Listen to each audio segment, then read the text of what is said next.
They demanded I share my inheritance, so I sold it to someone they never expected. My name is Sarah Irving, and if there's one lesson my family taught me, it's this. In their world, fairness is negotiable.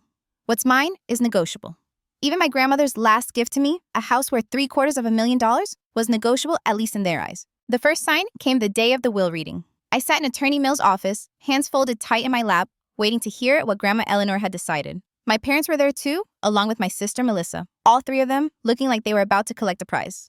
They had always assumed Grandma's wealth would funnel their way because that's how things had always worked. Melissa at the center, me on the edges. But the attorney's voice was steady. To my granddaughter, Sarah Irving, I leave the house on Maple Street with all rights of ownership. Silence. Then the sound of Melissa's tissue crinkling in her clenched hand. My parents' eyes narrowed, already calculating angles. And me. My chest tightened, with a strange mix of relief and dread. Relief because it was mine proof that someone had seen me all these years. Dread because I knew this wasn't the end of the conversation. It was the beginning. That house wasn't just wood and paint. It was the one place where I had mattered. Summers in the kitchen learning to bake with Grandma. Afternoons in the garden, her lavender perfume mixing with roses and soil. While my parents drove Melissa to ballet and violin lessons, Grandma quietly gave me what they never did: her time, her curiosity, her belief that I was enough. So when Mills looked up and confirmed I was the sole beneficiary, I felt something like armor slide into place. For once, I wasn't invisible. For once, I had been chosen. But my family didn't congratulate me. They didn't hug me. They didn't even look surprised. My dad cleared his throat and said, "We'll need to discuss how to handle the property." My mom added softly, "It's a big responsibility, sweetheart. Maybe too big for one person." Translation, don't get comfortable. That night, my phone buzzed until 1 a.m. Melissa crying that she and her new boyfriend couldn't possibly afford a house in Palo Alto. My mom insisting family means sharing Sarah. My dad warning that holding on to it would create division. Each message chipped at me, pressing on that old wound, the one that always whispered I didn't deserve what Melissa got. I lay awake, staring at the ceiling, remembering all the other times. The birthday dinners forgotten because Melissa had a recital. The $200 debate team fee refused, while Melissa got a $3,000 laptop for her creative pursuits.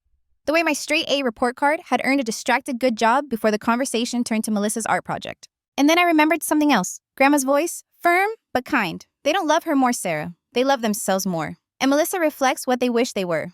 You reflect who they actually are, and that terrifies them. That memory was my anchor, because when I woke the next morning, there was already a new text waiting. Grandma would be disappointed in your greed. I almost laughed out loud. Grandma, who had left me the house explicitly and solely, would be disappointed. That was when I realized this wasn't about grief or fairness. It was about control. They weren't mourning Grandma.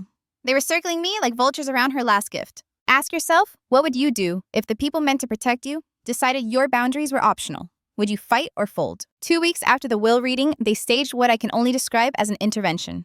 Aunt Helen showed up with teary eyes. Uncle Robert, who hadn't texted me in years, suddenly cared about family unity.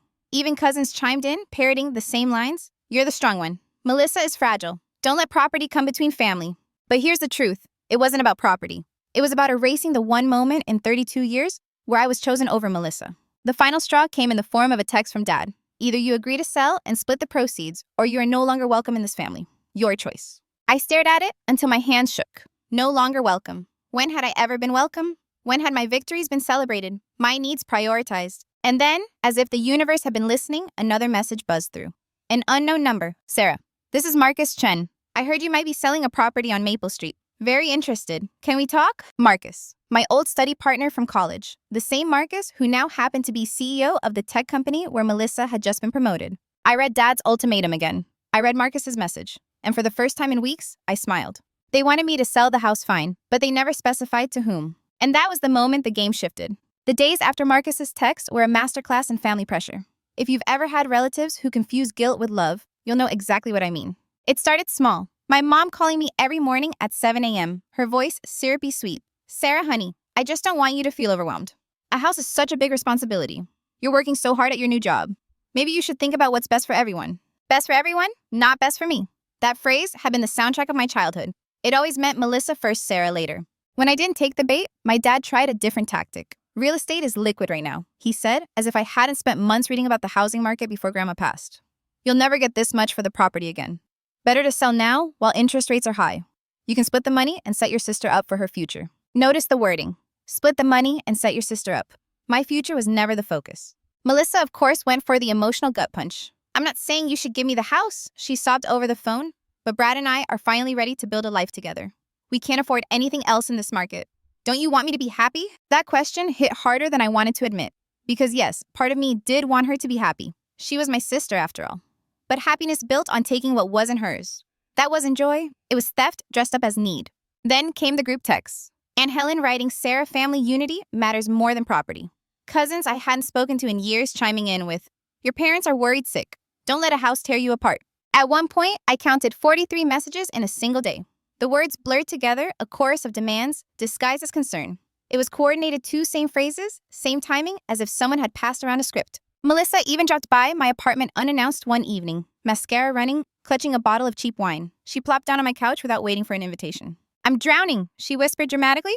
Brad and I can't keep renting. It's humiliating. Everyone we know owns property. How can you sit there and keep that house when I need it? Her words hung in the air like smoke. I wanted to scream, because it's mine. Instead, I asked, and what do I get, Melissa? She blinked at me like I'd spoken another language. You already have stability. You have a good job. You're strong. I need this more than you. That line, you're strong, was the oldest manipulation in the book. It meant we can keep taking from you because you'll survive it. My grandmother's words echoed in my head. They don't love her more, Sarah. They love themselves more. By the time Melissa left, half the wine was gone, and so was my patience. Ask yourself, what would you do if every person with your blood in their veins treated you like a spare part in your own life? Would you bend to keep the peace, or would you finally say no? The breaking point came on a Thursday evening when my parents invited me to dinner under the guise of talking it through. I should have known better. I arrived to find a realtor already sitting at the table, papers neatly stacked, pen ready. My parents beamed like hosts at a party. This is Mrs. Patterson, my dad announced. She has buyers lined up, cash offers. All you have to do is sign. I froze in the doorway. They hadn't invited me to dinner. They'd staged an ambush. Dad, I said slowly, I haven't agreed to sell. You will, he replied, his voice carrying the same tone he used when I was 12 and didn't want to play piano for guests. The tone that meant refusal wasn't an option. Mom reached across the table, her hand brushing mine. Sweetheart, think of your sister. She needs this house for her career. Entertaining clients is part of her promotion. She can't do that in an apartment. Melissa sniffled on cue, eyes glistening. I just want fairness, Sarah. Is that too much to ask? The realtor slid the contract toward me. If we list today, it will sell within a week. The market is hot. My hands itched to grab the papers and tear them apart. Instead, I stood there silent calculating. Because while they thought they had cornered me, I had a secret, Marcus Chen. 3 nights earlier, I had met him for coffee in a quiet cafe. He listened without interrupting as I explained everything: my grandmother's gift, my family's reaction, the pressure campaign. When I finished, he leaned back and said simply, then sell it to me. I blinked. Just like that? Just like that. I'll pay above market. My company needs a property in that neighborhood. And Sarah? He gave me a look I hadn't seen since college study sessions. Respect. You call the shots this time? So while my family pushed papers at me, convinced I was still the scared girl, desperate for approval, I smiled quietly to myself. Because what they didn't know was that the deal was already done. The sale was signed, sealed, and waiting to be revealed. I pushed the papers back across the table. No. The room went dead silent. Dad's face flushed crimson. You ungrateful, Mom gasped. Do you even care about family? Melissa's voice cracked. You're ruining my life. And me. For the first time in 32 years, I didn't flinch. When I walked out of my parents' dining room that night, the air clung to me like smoke from a fire that had finally burned itself out. Their shouts still echoed in my ears, selfish, ungrateful traitor to your own blood. For once, those words didn't crush me. They bounced off, because deep down, I knew something they didn't. The house was already gone. 3 days earlier, I had met Marcus Chen in a cafe tucked between a laundromat and a Spanish tapas bar. Hardly the setting you'd expect for a multimillionaire CEO. He'd chosen it on purpose, I think, to keep me calm, to remind me that this wasn't some hostile takeover, but a conversation between equals. When he arrived, the years fell away. He wasn't the polished executive I'd seen in Forbes. He was just Marcus, the guy who used to share energy drinks with me during late-night study sessions, the one person who'd noticed how my parents never showed up to our robotics competitions, but always flooded Melissa's recitals. We sat across from each other with steaming mugs of coffee. Sarah, he said, after a long pause, you've always been the responsible one, the one who carried weight nobody else would touch. Are you really going to let them take this from you too? I felt my throat tighten. They'll never stop pushing. I know how this goes. If I don't sign it over, they'll drag me through lawyers, through family interventions, through guilt. They perfected it. Then change the script, he said simply. I stared at him. And do what? Sell it. To me. It sounded insane. Selling my grandmother's house to Melissa's boss, the same boss she bragged about daily as if his praise was a crown. But Marcus leaned in, lowering his voice. I'll pay above market, more than any realtor they dragged to the table. And I'll protect it. I don't want to flip the property. I want it for my company's satellite office. A creative hub close to transit in a neighborhood that inspires people. And he hesitated, his gaze softening. I know what that house means to you. I'd make sure you weren't pushed out. That last part hit harder than any dollar figure. Not pushed out. For the first time, someone was offering me choice instead of demands. Why, I whispered. Marcus didn't smile. He didn't have to. Because I remember what it felt like to be overlooked. And because sometimes the best revenge isn't loud, it's contractual. We hashed out the details over refills of bitter coffee. He'd buy through his investment company clean and above board. Attorney Mills would oversee the paperwork. In return, I'd have a guaranteed lease 10 years below market, with a clause giving me the first right to buy it back at the original price if he ever decided to sell. It wasn't just a sale, it was insurance, a shield. By the time I walked out of that cafe, the decision was made. For once, I wasn't reacting to my family's chaos, I was writing the next move. Back in the present, standing in the cool night air outside my parents' house, I let that secret steady me. They thought I was cornered. They thought guilt would bend me like it always had. But the papers were already signed. Ask yourself, how would you feel carrying a truth so sharp it felt like a blade in your pocket, knowing your family had staged a trap, but you had already sprung one of your own? The days that followed were strangely calm. My parents stopped calling for a while, maybe thinking their dinner ambush had scared me into submission. Melissa posted vague quotes on Instagram about betrayal and toxic relatives. Aunt Helen texted me Bible verses about forgiveness. Meanwhile, Marcus's team finalized inspections, filed county records, and quietly prepared for the reveal. I kept my routine simple: work, sleep, quiet dinners alone in my studio. Every time my phone buzzed with another guilt-ridden text, I thought of my grandmother's voice. Patience, Sarah. The strongest moves aren't always the loudest. Then came the summons. Attorney Mills emailed me, "Your parents have requested a family meeting in my office regarding the house. They're bringing a realtor. They expect you to attend." I almost laughed. They still believed the decision wasn't already made. They still thought I was the girl sitting at the kitchen table with a straight-A report card begging for approval. I typed back 2 words, "I'll come." That night, I couldn't sleep. I lay awake in my cramped studio, staring at the ceiling fan, spinning shadows on the wall. My heart pounded with a mix of dread and anticipation. What if Marcus backed out? What if my parents found a legal loophole? What if the reveal backfired and I lost everything? But beneath the fear was something stronger, a spark of defiance. For the first time, I wasn't walking into a confrontation empty-handed.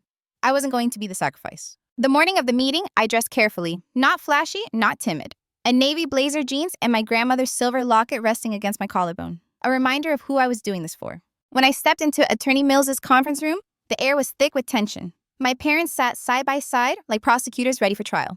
Melissa perched between them, tissues already in hand, eyes red as if she'd practiced crying. Aunt Helen hovered at the back like a spectator.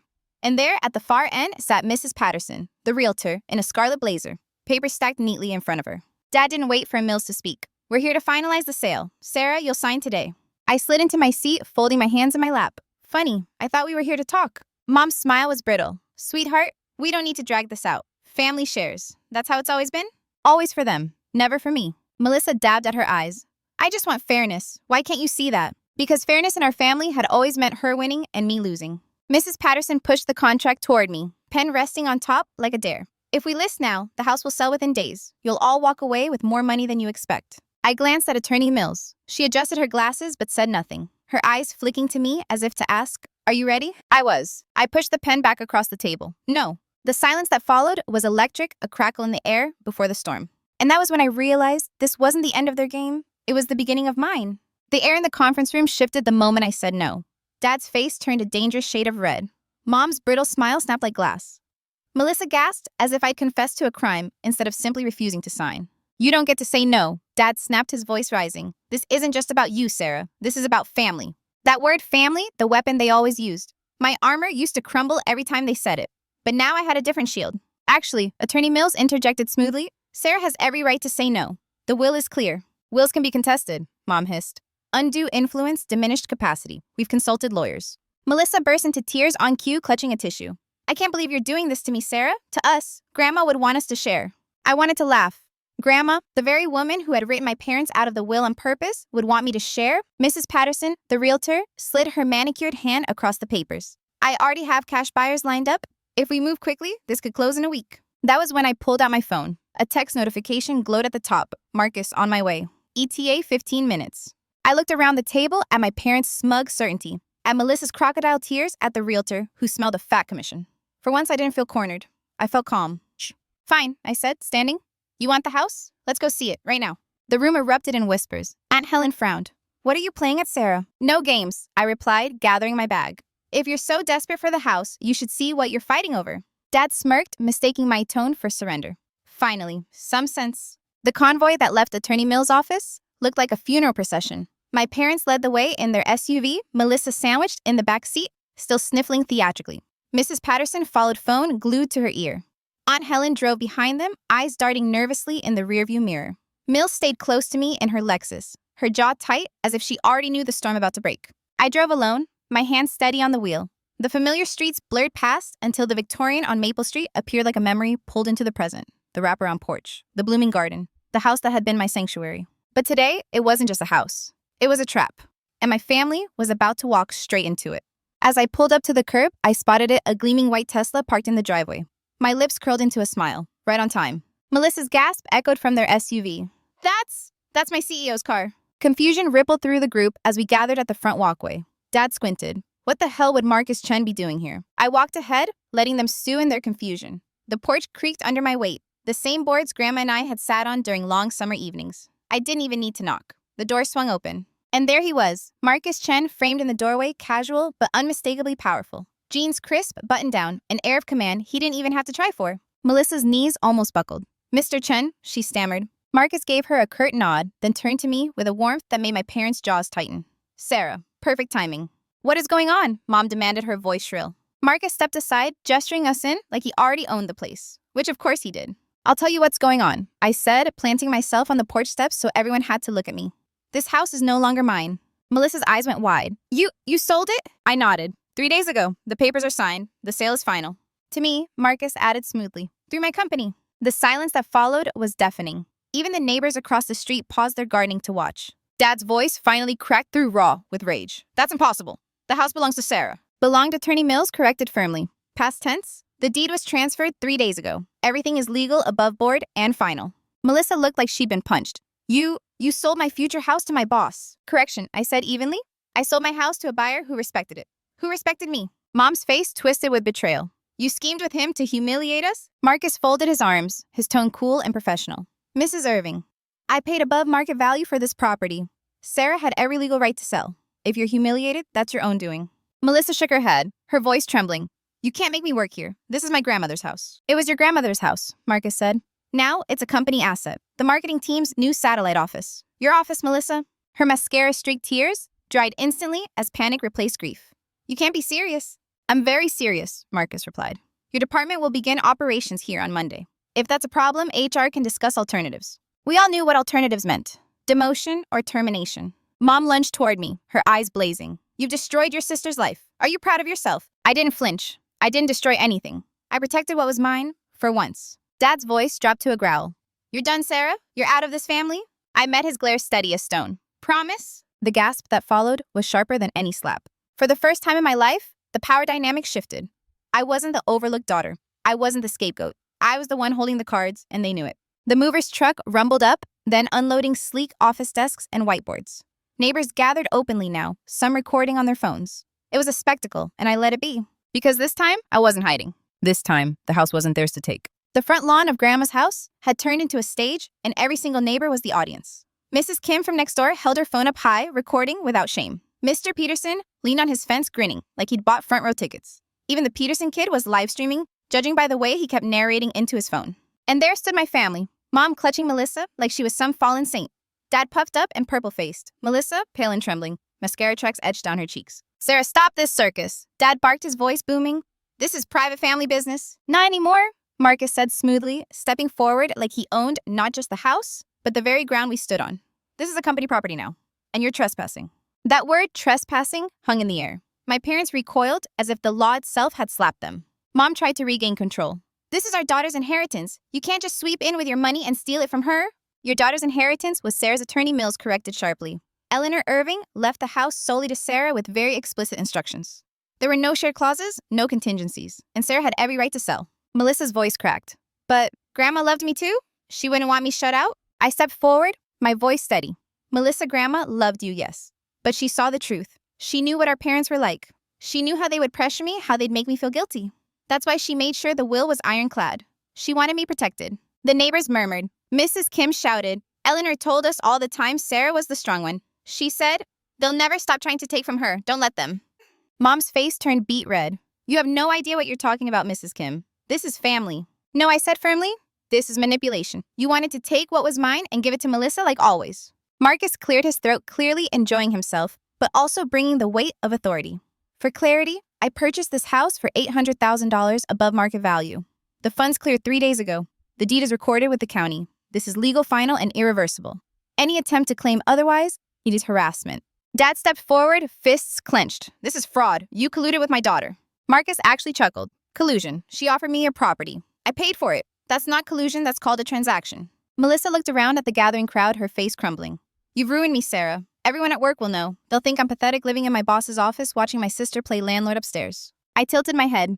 Maybe they'll think you're learning humility, something long overdue. The movers carried a sleek conference table through the doorway. The sound of it bumping against the frame was like a drumbeat, announcing the shift of power. This is harassment, Mom shrieked. You can't expect Melissa to work here under these conditions? Jennifer Wu, Melissa's department head, appeared, then stepping out of a black BMW that had just parked along the curb. Her heels clicked against the pavement as she approached. No one is harassing anyone, she said coolly. This location was chosen for the satellite office weeks ago. Melissa, I suggest you adjust quickly. Creative work requires flexibility. Melissa looked like she might faint. Dad jabbed a finger toward me. This was all orchestrated. She planned this to humiliate us. Maybe I admitted softly, locking eyes with him. Or maybe I planned it to finally protect myself. The crowd murmured again. Mrs. Chen from down the street crossed her arms. About time if you ask me. Mom turned on her livid. Stay out of this. But the damage was done. The neighborhood knew. And they weren't siding with my parents. Marcus pulled out his phone. One call and police will remove you. Or he looked directly at me. Sarah can decide. After all, she's the tenant here now. I let the silence stretch. All eyes on me, waiting. My parents glaring, Melissa trembling. Marcus, patient, the neighbors eager for a verdict. Finally, I said, leave, all of you. This isn't your house. It never was. Dad's face darkened. You'll regret this. I already regret letting you make me small for so long, I replied. Melissa sobbed, clinging to Mom. She's destroyed me. She's destroyed everything. No, Melissa, I said quietly. I just stopped letting you destroy me. The police cruiser rounded the corner, then lights off, but unmistakable. My parents froze. Marcus pocketed his phone without a word. The message was clear, this was over. One by one, they retreated. Mom dragging Melissa, Dad spitting curses under his breath. The realtor slinked away, heels clicking against the pavement like retreat drums. Aunt Helen lingered for a moment, her eyes meeting mine, filled with something that almost looked like pride, before she followed them. The crowd began to disperse, but not before Mrs. Kim called out, Eleanor would be proud of you, Sarah. For the first time in my life, I believed it. Monday morning arrived like a storm I've been waiting for. At exactly 8:58 a.m., Melissa's silver sedan pulled up to the curb in front of Grandma's house, her office now. She sat there for a full 5 minutes, gripping the steering wheel, her face pale and tight behind the glass. At 9:03, she finally emerged, heels clicking too fast against the pavement. She didn't glance up at my window, but I knew she felt my eyes on her. I made coffee in Grandma's old kitchen, my kitchen now, and sipped it slowly as I watched the downstairs fill with Marcus's people. Sleek laptops, whiteboards, voices speaking in polished corporate tones. A buzz of energy had replaced the quiet memory of Grandma's tea and books. And right there in the middle of it was Melissa perched stiffly at a desk in what used to be Grandma's reading room. I couldn't help but think of the irony. The same bay window where Grandma used to sit with her novels was now the spot where Melissa would face quarterly reports and marketing deadlines. That first week, I heard everything through the vents. The old house carried sound like secrets desperate to be shared. Melissa's voice was a brittle edge against Marcus's calm instructions against Jennifer Wu's efficient leadership. Melissa, your proposal's thin, I heard Jennifer say one morning. It's flashy, but where's the data? You can't just sell sparkle. We need substance, Melissa stammered. I'll revise. Do that. And by Friday. Through the vents came the sound of Melissa's sighs, the scrape of her chair, the muttered curses she thought no one heard. At night, when the office went quiet, I'd walk downstairs to lock up, sometimes catching sight of Melissa's abandoned notepad. Doodles, half-scribbled slogans. Not enough time, written in the margins. She was floundering. Part of me wanted to feel pity. But another part, the one that had sat through decades of watching her handed everything, while I fought for scraps, felt something closer to grim justice. The family fallout was immediate. Mom called daily, her tone a pendulum swinging between guilt trips and outright rage. You've destroyed your sister's career, she hissed one night. How could she possibly perform under these conditions? She has to face you every day in that house. She has to face herself, I said flatly. That's the real problem, isn't it? Dad's calls were worse. Cold, transactional. How much will it take to buy Marcus out? Name your number. We'll make this right. I laughed. There isn't a number. You're out of this family, he snapped. You've said that before, I reminded him, and I've survived just fine. Amanda, always the middleman, sent me texts dripping with faux concern. Sarah, just let Melissa have the house. It's not worth the stress. Don't you care about family harmony? As if I hadn't lived a lifetime of being the silent note in Melissa's symphony. At work, Melissa couldn't hide behind charm anymore. I heard Jennifer's voice sharper now. This isn't college, Melissa. Your family name doesn't mean results. Do better or HR will need to get involved. By the end of the second week, I saw the shift in Melissa's eyes. No longer the golden child, no longer buoyed by endless parental safety nets. She looked small. One night, there was a knock at my door upstairs. I opened it to find her standing there, arms crossed, chin trembling. This is torture, she said. No, I corrected. This is consequence. Her eyes flashed. You're enjoying this. I sipped my tea. Not enjoying? Just relieved. Relieved that for once the scales aren't tipped in your favor. You've ruined me, she whispered. No, Melissa. You ruined yourself when you thought you could steal what was mine. She didn't come upstairs again after that. Still, I wasn't blind. I saw the way her shoulders hunched lower every day. I saw the dark circles forming under her eyes. I saw the cracks in her flawless mask. And maybe, just maybe, I wondered if this would finally force her to grow. Meanwhile, the neighbors treated me like I'd become the unofficial heroine of Maple Street. Mrs. Kim left homemade dumplings at my door. Mr. Peterson joked about charging admission for the Irving family soap opera. Even strangers nodded at me in solidarity. I wasn't invisible anymore, but visibility came with its own weight. At night, I'd lie awake asking myself, did I go too far? Did I trap Melissa in a humiliation she might never recover from? Or had I simply refused for once to be trapped myself? Ask yourself if you had a chance to finally tip the scales. After years of being pushed aside, would you hesitate? Or would you let the balance crash exactly where it always should have been? The calls from my parents didn't stop. If anything, they escalated. Morning, afternoon, midnight, every hour became an opportunity to remind me that in their eyes, I committed the ultimate betrayal. One night, my phone lit up at 2 a.m., Madrid time. Dad's voice, hoarse but sharp, tore through the line. Your sister's in pieces, Sarah. She cries every day. Do you care at all what you've done to her? I sat up in bed, staring at the moonlight spilling across Grandma's quilt. Do you care what you've done to me for 32 years? Silence. Then the click of him hanging up. By the next week, Mom had switched tactics. She left long voicemails, the kind designed to worm into my chest like guilt. We raised you better than this? Family sacrifices, Sarah? Family bends? Why can't you just bend for once? For your sister for once? The words made me laugh bitterly. My whole life had been one long bend, one endless contortion to fit into their idea of what a good daughter should be. Melissa took center stage, and I twisted myself smaller, quieter, invisible. Until now. Amanda, always the family's echo chamber, sent me a barrage of texts. Sarah, you're making this harder than it needs to be. Melissa's under so much stress, her health is at risk. If you cared about peace, you'd find a compromise. Compromise. That word burned, because in our family, compromise had always meant Sarah gives in. Meanwhile, life inside the house was unraveling for Melissa. Through the vents, I caught the tone of Marcus's meetings growing colder. Jennifer Wu's voice sharper. Melissa, your campaign outline is vague. Where's the analytics? Where's the ROI model? Melissa's mumbled excuse followed. You had 2 weeks. No more extensions. Jennifer cut her off. I imagined Melissa's face in that moment, the same look she wore in high school, when she forgot her lines at a recital only back then. Mom had rushed backstage with flowers and excuses. Now, there was no rescue. At night, Melissa lingered in her car before leaving as if dreading the silence waiting at her apartment. Sometimes I'd watch her slump over the steering wheel, shoulders shaking. And I'd wonder, was this the same sister who had once smirked as our parents brushed off my college graduation to buy her a new car? The irony was suffocating. But my parents weren't about to accept irony. They doubled down. A week later, Aunt Helen called her voice hushed conspiratorial. Sarah, they're talking about contesting the will, saying Grandma was manipulated by you. My chest tightened. Grandma was evaluated by 2 doctors before signing. You know that. I know, Helen said softly, but they don't care. It's not about winning, it's about wearing you down until you give in. For a moment, fear clawed at me. The thought of court battles, legal fees, dragging Grandma's memory through mud, it was enough to make my stomach twist. But then I remembered the way Grandma used to hold my hands when I doubted myself. They'll test you, sweetheart. Don't bend to their storms. Roots, not branches, that's what you are. That night, I lit one of Grandma's old candles and sat in the kitchen she loved so much. The smell of lavender filled the air, and I made a vow I wasn't bending again. Not for them, not ever. Still, the strain seeped into every corner of my life. Friends noticed it in my voice when I called. Coworkers noticed it in my distracted gaze.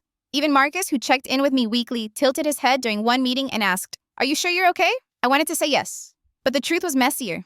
Family wounds don't heal cleanly. They ooze. They sting, they reopen when least expected. One Friday evening, I came home to find Melissa sitting on the front steps, her eyes swollen. "They're going to cut me off," she whispered before I could even unlock the door. I paused. Financially, she nodded. Mom and Dad said if I don't fix things with you, they're done helping. Rent bills, everything. For a moment, I just stared. The golden child finally tasting the flavor of conditional love, and the flavor I'd known my whole life. "What did you say?" I asked quietly. Melissa's lip trembled. I told them I'd try, but Sarah, I can't fix this, can I? I met her eyes. For the first time, I didn't see arrogance or entitlement. I saw a girl terrified, cornered, unraveling. "No," I said softly, "you can't fix it. Because it was never broken by me." She let out a shaky laugh that turned into a sob. Then what happens now, I didn't answer. Because I wasn't sure myself. Ask yourself, what would you do if the sister who stole your light was suddenly begging for help, in the same darkness she once left you in?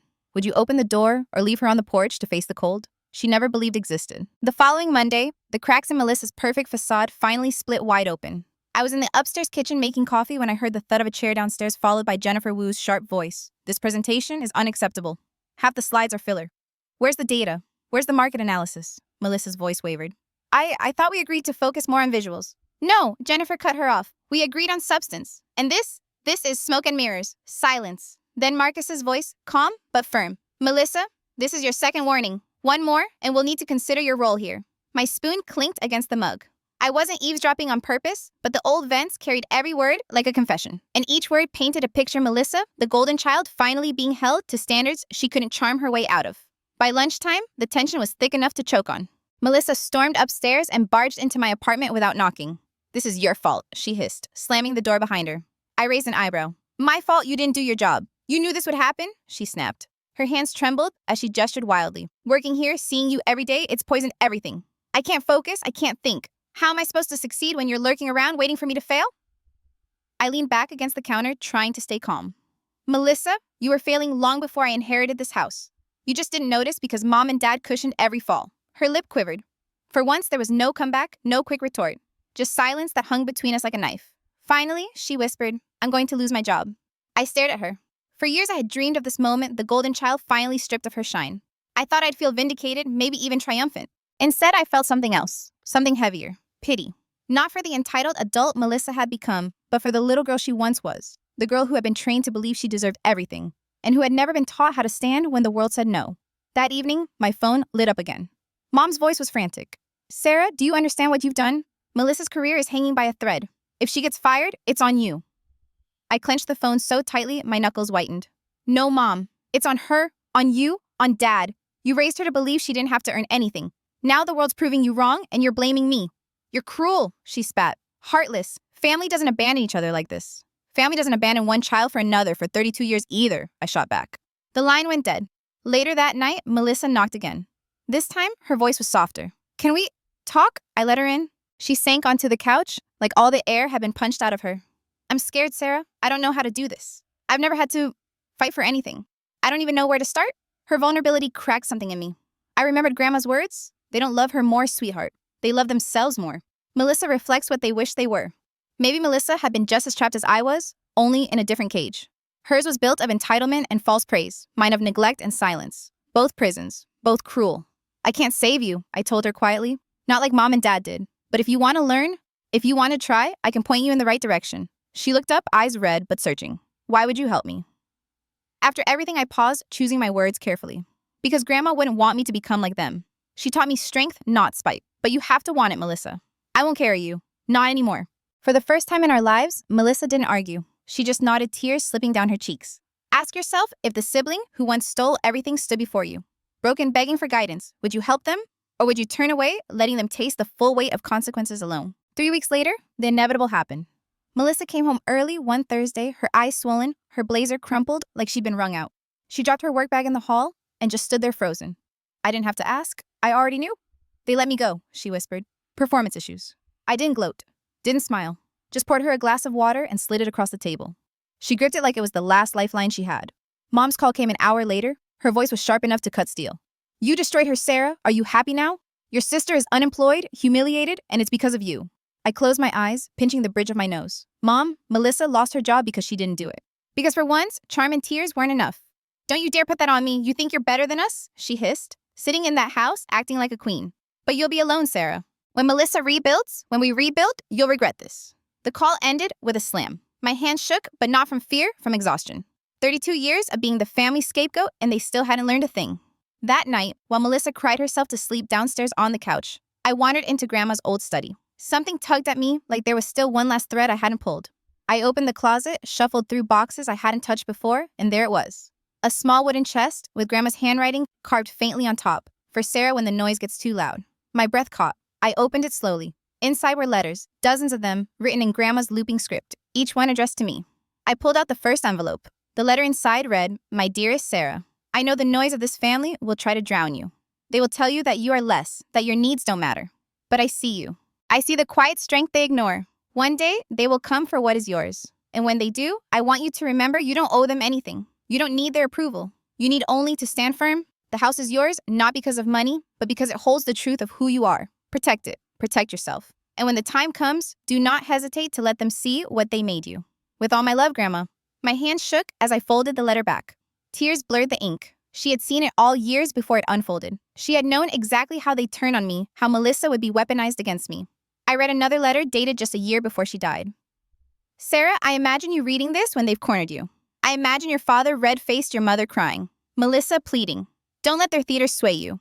They're actors in a play they've repeated your whole life. This time, you write the ending. I pressed the letters to my chest. For the first time in weeks, maybe in years, I felt steady. Not just defiant steady. Anchored by a love that had never wavered. Downstairs, Melissa stirred. She padded into the kitchen, eyes red, voice small. I can't go back there, Sarah. Everyone knows. They were whispering about me even before I left. I feel finished. I studied her. This was the golden child stripped bare. No spotlight, no applause.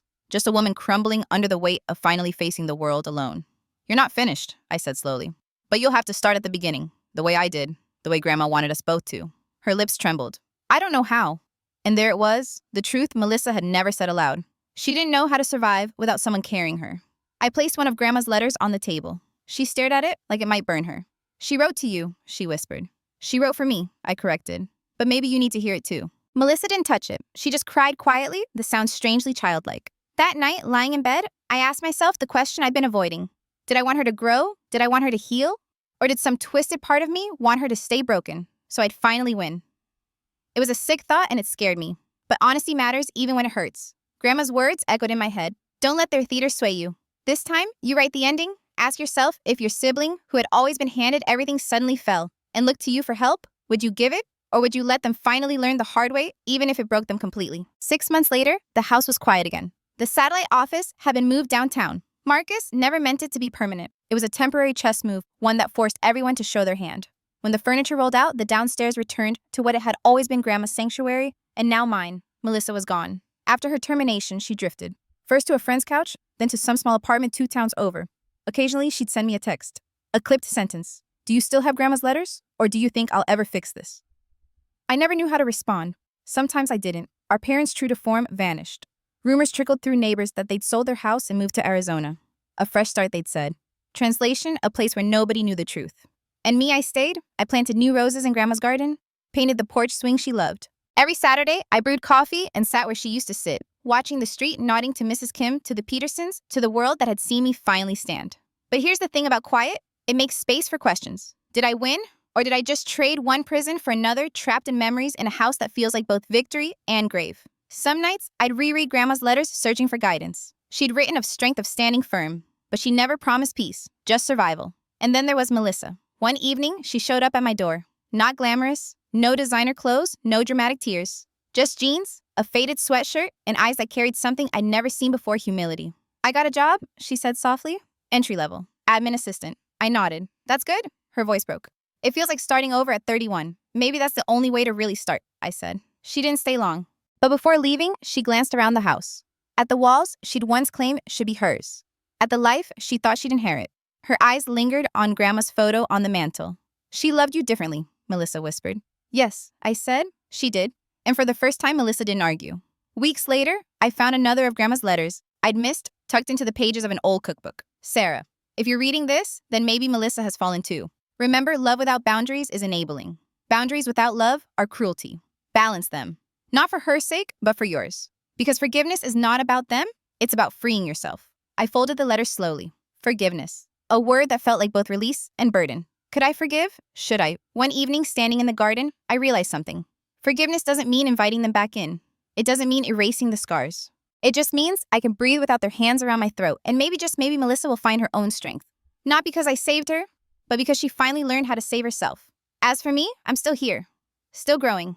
Still blooming in a garden that once felt like exile, but now feels like freedom. Family isn't who shares your blood.